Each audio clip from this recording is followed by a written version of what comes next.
Peraí, vai. Menina, traz o meu suco. Menina, traz o meu suco. Nossa, dona Carminha, eu tô fechada aqui na hora. Esse pede suco. Isso, dona Carminha, eu gosto tanto da senhora. Bota em mim o quê, minha falsa? Vai pra lá, minha falsa. Eu não sou cantora, você é uma víbora, uma cobra. Dona Carminha, eu sempre considerei a senhora. Me considerou o quê? Você é uma palha. A senhora, dona Carminha, eu sempre considerei a senhora, dona Carminha. Sai daqui, tira essa mulher daqui, tira essa mulher daqui. Senhora, dona Carminha. Eu não te quero nem, eu não quero ver a tua cara. Minha falsa, palhaça. Dona Carminha. Você é safada, você é muito da falsa. Carminha, peça desculpa pra mim agora, Carminha.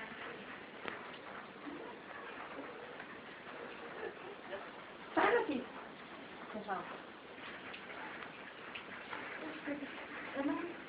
Eu adoro essa família, eu adoro essa casa.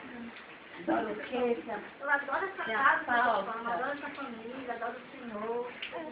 Não sei por que vamos deixar essa mulher ficar lá dentro da nossa casa, tá? A gente não conhece essa intrusa perdida. Eu vou me despedir, eu vou embora dessa casa. Vá mesmo, as portas estão abertas. Se você for embora dessa casa, menina, eu saio também. Ah, você vai sair com ela, é? Eu prefiro ir embora. Vá mesmo, pode ir.